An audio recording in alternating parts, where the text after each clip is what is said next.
In 2013, I was working at another ADT, another place that handles special folks. They called me in the office and they said, "We want you to talk to this lady here. She wants to make things out of parachutes." And I thought, okay, well, this is a pretty good joke. You know, what are we going to do here? Well, you may have heard Nancy Giles' name several times, but it was Nancy Giles, and they put me in charge of the project at the other ADT to work with Nancy because they were contracting to do the work. And that was 2013. So HEAVENDROPt's, that's how long I've been involved with them, one shape or the other. Left the other agency, and they dragged me in to help them set up the system here, the new company, which was when they decided to go on their own. That's when they dragged me into here. The involvement here is for Evergreen Life Services of Florida, I'm executive director. I'm the one that set the policies up. I did the incorporation for the corporation to get it going. Basically, I run the thing, keep it on track as best I can, and interact with the rest of the 7 states that we're involved with.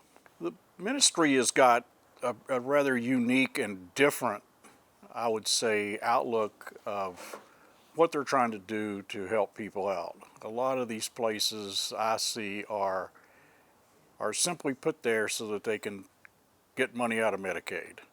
That's really all they do. They fill their room up full of people. They give them coloring books, let them sit and color all day. Evergreen wants them to have to do something and wants to let them be involved in the community so that they're part of the community. I don't know how much you know about this, but 15 years ago, most of the folks we have here would have been in an institution someplace. They were judged to have problems. Nobody worked with them, just shipped them off to an institution, you locked them up, and that was it. They lived there their whole lives. Evergreen really has the vision of, let's make a home for them. Let me put it that way.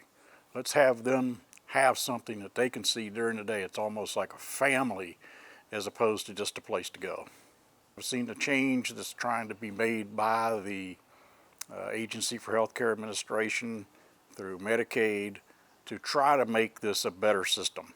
I think everybody is basically wanting to try to make it a better system. A lot of people are struggling with how to do that.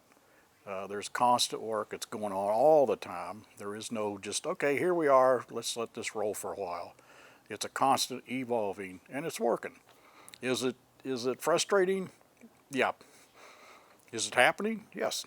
There's a certain dynamic, I think, because the folks who are in the trenches, the folks who are direct care people, are involved in this company.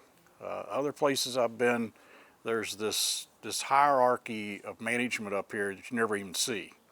And then you got another subset, which is a bunch of middle managers, which the people really on the low end. All it is just rules coming down from the top. You react, everything else. Here, everybody's asked to be involved.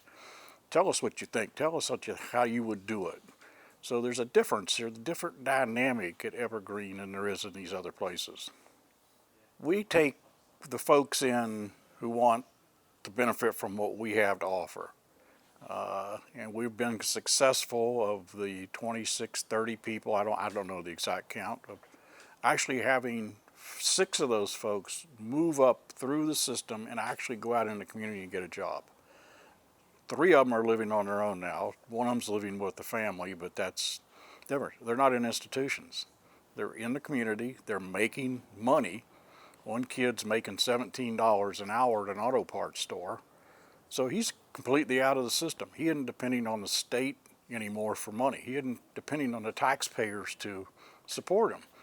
He's been able to come up and go get that job and work. And he has a family. So those are success stories. The support really goes through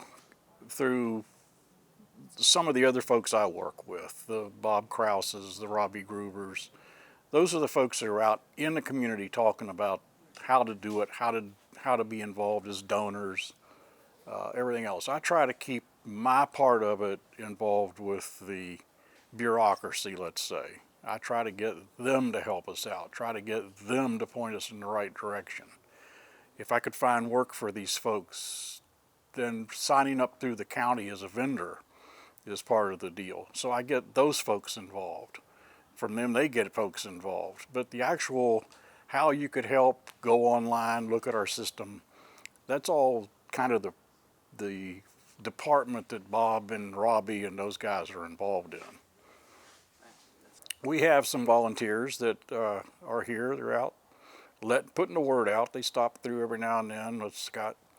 We got one gentleman who comes by once a month and brings a couple loaves of banana bread for the folks. We got folks that drop in to see what's going on and go out and spread the word about us.